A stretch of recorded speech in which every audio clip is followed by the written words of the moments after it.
Hello there, this is Rom Wills coming back at you with yet another video. Why black relationship discussions can be fruitless. And you know what? This back and forth with black men and black women, I've been seeing this since the 80s. You know, of course it's grown into a full-blown industry now, but they're fruitless. They're fruitless. And before I go further, I know people will say, well, Ron, why are you writing all those books and everything? Well, my books are actually universal. I just want to make that clear. When I talk about select and non-select men and, you know, men getting women, I got men all over the world buying it of all races. You know, I got probably as many white men who buy the books. I know there's definitely men in Europe who buy the books. White men in Europe, young white men who buy the books. I mean, I shout out to this Italian young man who said, hey, you my Uncle Rom too. You know, got coaching clients I got to use translators with. So, you know, all over the world. Now, of course, I will speak specifically on black subjects, right? I will, but those are frustrating though. Those are frustrating because really, and I'm going to say this, y'all can go ahead and flag it, whatever. I haven't really seen evidence that black women want any solutions. Even though they'll say solutions, I'm getting hard pressed to really believe that. And you know, to some extent, men. No, you know what? I'm gonna take that one back. The men's, you know, many men, it's not that complicated.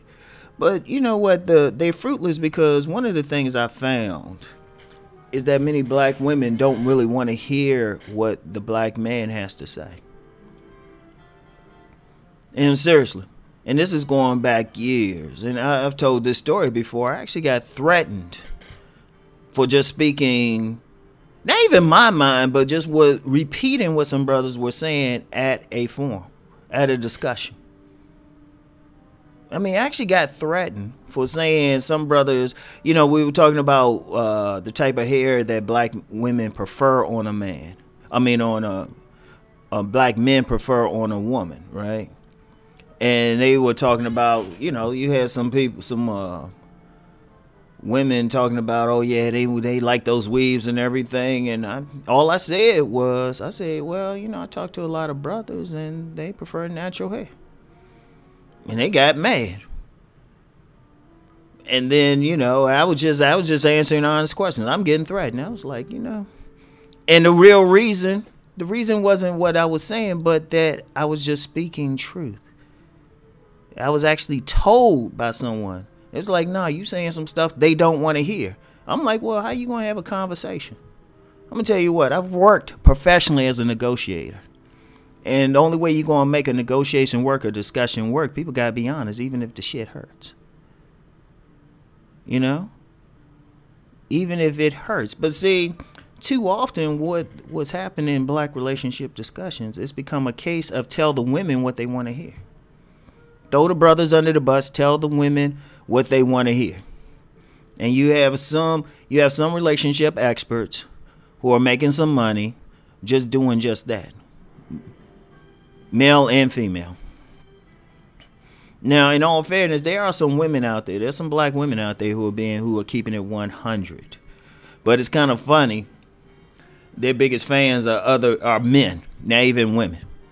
In fact, the women who keep it 100, they get attacked by other women. And I'm like, okay, how are we going to solve something, right? I mean, just on a basic level, how are we going to solve something if, not even what the experts are saying, but what the ordinary Joe on the street are saying? I've noticed that. Like on a video recently, which one was that? Oh yeah, that response I did to that young lady. I had one of the commenters saying, you know, black men in these comments, these black men hate black women. And, you know, my response was, well, are y'all asking why they saying these things? You know, nobody wants to dig deep. It's just like, oh, I want to feel good. And then when you try to tell them, say something, it's like, la, la, la, la, la, la, la. And I'm like, well, you know what? Hold up. If you really want to solve this, that means you're going to hear some shit that you might not like. It might not feel good, but it's the truth. You know, like referring to that video again, if black women want to know why black men don't want to step to them or anything, it can't be any of the bullshit that they're thinking about. You're going to have to, it's going to be something that you're not going to like to hear. And look, and it's not, and you know what, it's not really a both ways thing, because black men have been hearing black women's concerns all the way around for 40, 50 years. And there's some legitimate things in there, but we got to take it, right? But it's not a question of what we're doing and what the other side isn't doing. So how you going to have a conversation, a dialogue, if you're not going to listen to what the brothers are saying? Or you're going to try to shame them for even saying it, for just even sharing their experiences. And that's why it became frustrating. It was like, it was that, and also just no one wanted to discuss real issues. And another forum I was in, it was probably one of the last panels I sat on. In fact, sometimes I'll use a pictures from that particular panel. This was roughly about 7 years ago or something. And host wanted to know, well, do y'all want to discuss romance or y'all want to discuss sex? And they didn't want to discuss sex, but I'm just like, okay, wait a minute. We have a situation where you get a lot of women being pregnant, becoming single mothers. You have diseases rampant. You have a situation where, you know, that's really making and breaking the relationship. You have cheating in there, but y'all didn't want to discuss it.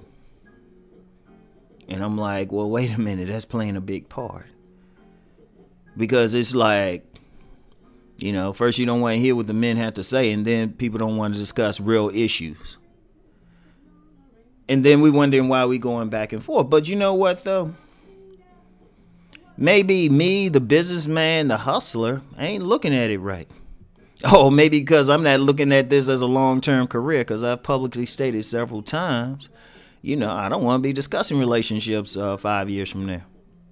But when you have certain people, both men and women, who are making their money, this is their career, the thing is, they need to keep shit going. Think about it. They need to keep shit going. You know, you got some, especially some males, telling women what they want to hear. Shoot, they don't want to solve anything. Shoot, they got to keep that Mercedes payment up. Or you got some ministers. Let's get out the relationship thing. You got some ministers got their like pews filled full of women, lonely women that, you know, some of that minister already checking out which ones he's going to holler at. Shoot, do he want to actually like tell them, oh, well, you know, this is what you need to do to solve it? You know, seriously. Shoot, they ain't gonna push away their meal ticket. Now I know I must seem crazy. I must seem crazy, because people probably say, well, Rom, if shit kind of work out, that'll put you out of business. Like I said, I want to be put out of this business. I want to write the science fiction novel. I want to start doing movies and stuff, man. Shoot.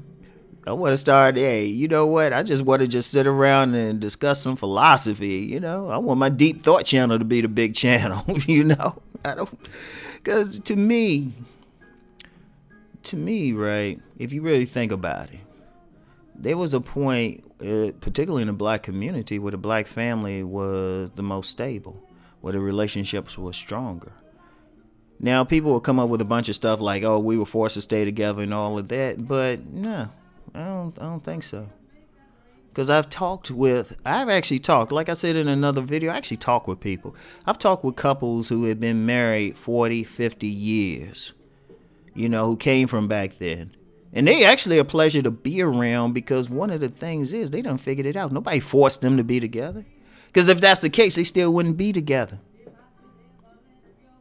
I can understand that, like, prior to 1970, if they were forced to stay together, but you have couples that probably met around that time or got started around that time over the years. And I'm just like, oh, they still together. You can look at a couple and tell like they still cool. You know? And even now, even for longtime couples who got together after that, and they still together. And they still have fun. You can still see the love in their eyes. What are they doing? So my thing is this. I know people throw out the number, 70% single mothers and all these people getting divorced. Well, you know what? I'm like thinking, okay, you got all that, but somebody's making it work. So apparently if somebody's making it work, it could work for overall. But my frustration is I don't think a lot of people want to even go there. You know? And in order to go there, people got to just start being honest, and people got to start being talking, you know? And then, you know what's funny? And this, I'm going to put this one on the sisters. A lot of times they'll see a woman, she got a happy relationship. How often do they actually talk to that woman or that elder woman? Because I've talked to a lot of elders, and they say, well, these young girls don't want to listen to them. You know, these women that say, hey, you know what, you got to cook, cook something for the man, be nice to him. You got these women looking like they crazy, like they got a extra head growing out. You know?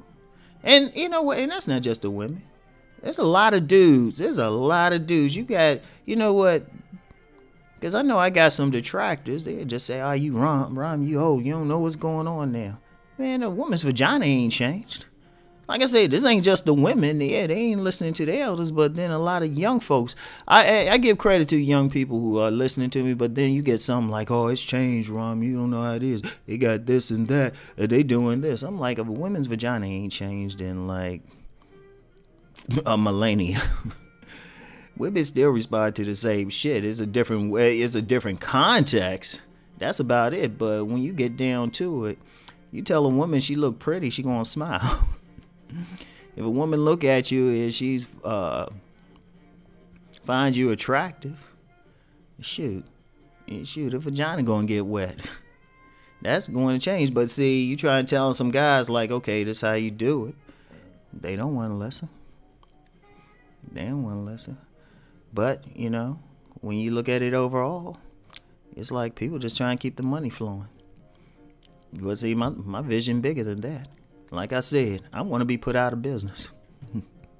You know, if I talk about success or something, I want it to be pure motivational life success. That's where I'm going anyway, right? And shoot, the relationship part, that'd just be a small part of it. But just by the fact we can do all these cruises, all this stuff, I'm like, okay, something ain't working. something ain't working. That somebody could actually make plans for their mortgage payments based off of it says a whole lot. So, I mean, these discussions can be fruitless.